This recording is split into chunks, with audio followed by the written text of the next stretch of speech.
बिस्मिल्लाहिर्रहमानिर्रहीम।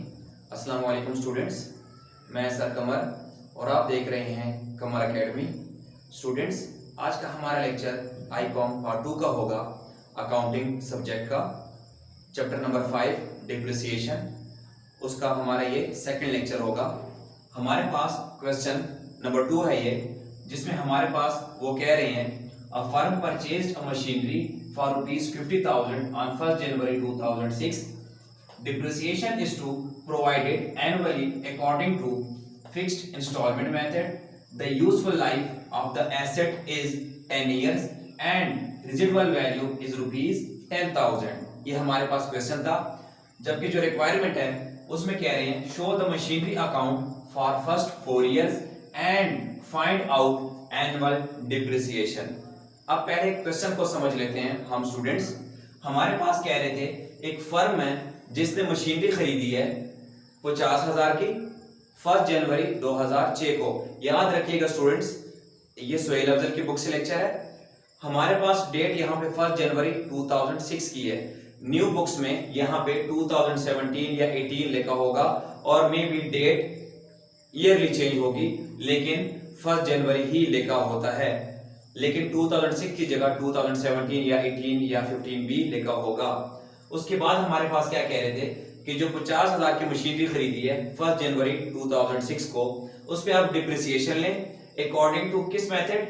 Fixed installment method. Student, इससे पहले जो हमने लेक्चर पढ़ा था उसमें हमारे पास मैंने 2 मेथड्स का आपको बताया था, एक सोफा मेथड और एक दूसरा मेथड। यहाँ पे फिक्स्ड इंस्टॉलमेंट सोफा में SOFA, उसमें F आता है, यानी fixed installment method. It's mean ये कौन सा मेथड है? सोफा मेथड है। जबकि यूजफुल लाइफ जो है एसेट की वो 10 years, यानी कि जो मशीनरी है ये 10 साल यूज हो सकती है।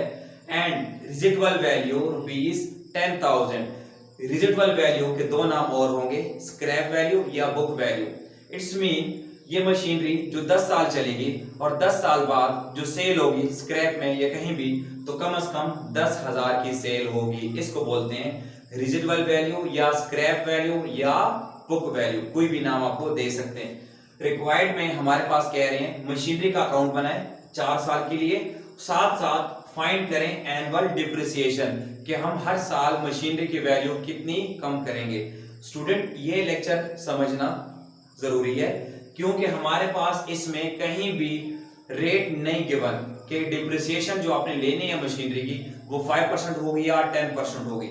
स्टूडेंट, आपने एक पॉइंट याद रखना है लाजमी कि जब सोफा मेथड हो, जिस तरह यहाँ पे लिखा हुआ है फिक्स्ड इंस्टॉलमेंट, ये यानी ये कौन सा मेथड आ गया? Sofa method. जब भी सोफा मेथड होगा, अगर तो क्वेश्चन में आपके पास रेट ऑफ डिप्रिसिएशन ना हो, यानी 5% 10% ना हो, तो एनुअल डिप्रिसिएशन फाइंड करने के लिए, यानी हर साल हमने कितने वैल्यू कम करनी है, उसके लिए एक फार्मूला लगता है। हमने जब भी सोफा मेथड में रेट गिवन नहीं होगा, वो परसेंटेज के वैल्यू, तो हमें एक फार्मूला लगाना पड़ेगा और ये फार्मूला सिर्फ सोफा मेथड है, दूसरे मेथड में ये नहीं लगता। अब हमारे पास क्वेश्चन में कहीं भी रेट नहीं है, तो अब जब क्वेश्चन सॉल्व करेंगे तो ये सॉल्यूशन के लिए आप लिख लेंगे ए पार्ट में एनुअल डिप्रिसिएशन। क्वेश्चन ऊपर लिखा हुआ है, वहां जब क्वेश्चन आप सॉल्व करेंगे आप यहीं से शुरू करेंगे। पहले आप लिख लेंगे एनुअल डिप्रिसिएशन, अंडरलाइन कर दिया। अब इसका फार्मूला हमारे पास क्या होता है? Original cost minus residual value, जिसका एक और नाम स्क्रैप वैल्यू या सल्वेज वैल्यू या बुक वैल्यू भी हो सकता है, और डिवाइड करते हैं हम इसको यूजफुल लाइफ पे। किस पे डिवाइड करते हैं? यूजफुल लाइफ पे। जब भी सोफा मेथड में क्वेश्चन होगा और रेट ऑफ डिप्रिसिएशन गिवन नहीं होगा, तो हम एनुअल डिप्रिसिएशन, सालाना कितनी वैल्यू कम करनी है, उसके लिए हम ये फार्मूला अप्लाई करेंगे। अब ओरिजिनल कॉस्ट हमारे पास कितनी है मशीनरी की? 50,000, हम ये लिख लेंगे, माइनस रेजिडुअल वैल्यू कितनी थी? 10,000, ये माइनस होंगे यहाँ पे ये वैल्यूज आपस में, और डिवाइड करेंगे यूजफुल लाइफ। यूजफुल लाइफ यहाँ पे कितनी थी? 10 years, तो 10 पे डिवाइड कर देंगे। पहले हम 50,000 में से 10,000 माइनस कर देंगे, 40,000 वैल्यू आ जाएगी, डिवाइड बाय 10, तो हमारे पास 4,000 वैल्यू आ जाएगी। इट्स मीन हम जो एनुअल डिप्रिसिएशन लेंगे, यानी मशीनरी की जो कह रहे हैं 4 साल तक आप अकाउंट बनाएं मशीनरी का, तो हर साल जो हम डिप्रिसिएशन के वैल्यू माइनस करेंगे वो ये 4000 माइनस करते जाएंगे। स्टूडेंट्स, उम्मीद करता हूं यहां तक आपको लेक्चर की समझ आ गई होगी। अब नेक्स्ट चलते हैं।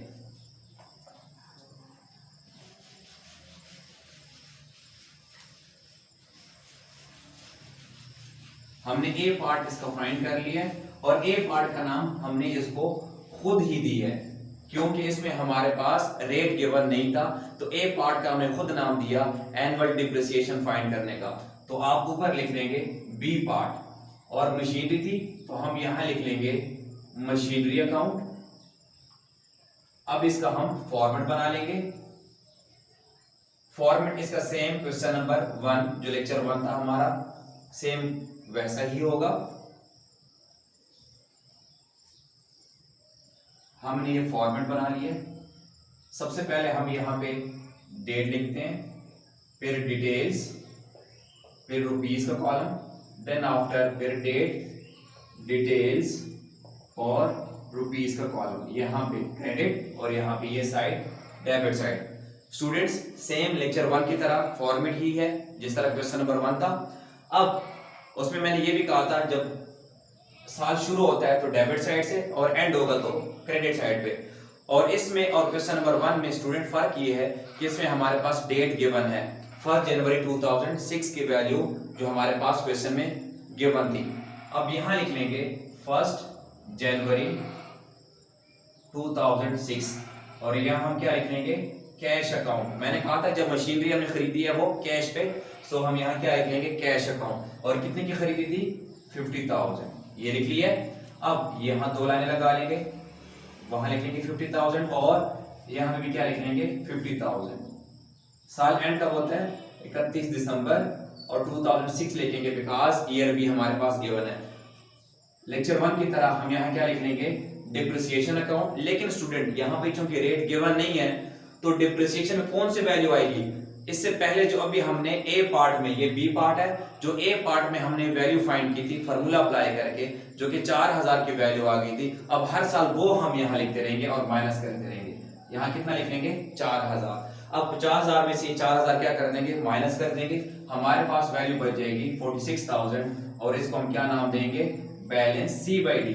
अब नेक्स्ट ईयर के लिए 1 जनवरी 2007 को इसको क्या नाम देंगे बैलेंस बी बाई डी। जो पहले साल के बाद वैल्यू रह गई थी ending balance C by D, अब वो यहाँ पे क्या हो जाएगा बी बाई डी और वैल्यू कितनी है 46,000। अब यहाँ पे भी हम क्या लिख लेंगे 46,000 और इधर भी 46,000 और यहाँ लिख लेंगे 31 दिसंबर 2007। फिर से क्या लिख लेंगे डिप्रिसिएशन अकाउंट, कौन सी वैल्यू वही 4000 की, जो भी हमने वो वैल्यू निकाली थी फार्मूले में 4000 की। अब हर साल जब तक वो 4 साल का कह रहे हैं हमने हर साल 4000 ही माइनस करनी है। सोफा मेथड में जब भी वो फार्मूला अप्लाई होगा तो उसके जरिए जो वैल्यू आई होगी, जैसे कि 4000 आई है तो अब हर साल हमने 4000 माइनस करते जाना है। अब इसमें से 4000 माइनस करेंगे 42,000 और इसको क्या नाम देंगे बैलेंस सी बाई डी। अब थर्ड ईयर के लिए यहाँ लिख लेंगे 1 जनवरी 2008 और नाम क्या देंगे balance B by D. Value कौन सी लिख लेंगे 42,000 वाली। उसके बाद फिर वही यहाँ लिख लेंगे 42,000, यहाँ भी लिख लेंगे 42,000 और यहाँ लिख लेंगे 31 दिसंबर 2008। यहाँ फिर से क्या लेंगे इस पे डिप्रिसिएशन, लेकिन कौन से वाली वैल्यू वही 4000 जो फार्मूले से आई थी। यहाँ लिख लेंगे 4000। अब इसमें से माइनस करेंगे, हमारे पास वैल्यू बच जाएगी 38,000 और इसको क्या नाम देंगे बैलेंस सी बाई डी। 3 साल बाद मशीनरी की वैल्यू कितनी रह गई है, लेकिन वो हमसे अकाउंट 4 साल का पूछ रहे हैं, तो 4th ईयर के लिए यहाँ लिख लेंगे 1 जनवरी 2009 और नाम क्या देंगे बैलेंस बी बाई डी। वो जो 38,000 की वैल्यू थी सी बाई डी की, वो यहाँ पे क्या हो जाएगी बी बाई डी। अब यही वैल्यू इधर भी आ जाएगी और यहाँ पे भी आ जाएगी 38,000 और यहाँ लिख लेंगे 31 दिसंबर 2009 और यहाँ फिर से क्या लिख लेंगे डिप्रिसिएशन अकाउंट। स्टूडेंट्स, यहाँ वंस अगेन फिर से कौन से वैल्यू आएगी वही 4000 की जो फार्मूले में आई थी। यानी सोफा मेथड में जब फार्मूला लगेगा तो जो फार्मूले से वैल्यू आई होगी हर साल हमने वही माइनस करते जाना है बस। अब इसमें से हम ये 4000 माइनस कर देंगे तो हमारे पास जो आंसर आएगा वो आएगा 34,000 और इसको नाम देंगे बैलेंस C/D। स्टूडेंट्स हमसे वो 4 साल का मशीनरी अकाउंट पूछ रहे थे, तो हमने ये 4 साल का मशीनरी अकाउंट बना दिया है, यानी 4 साल बाद जो मशीनरी की वैल्यू थी वो 50,000 से कम होके 34,000 रह जाएगी। यहाँ तक हमारा लेक्चर नंबर 2 और क्वेश्चन नंबर 2 कंप्लीट हो गया। स्टूडेंट्स उम्मीद करता हूँ आपको लेक्चर की समझ आ गई होगी। इसके बावजूद भी अगर आपको कोई क्वेश्चन हो तो आप लोग कमेंट पास कर सकते हैं।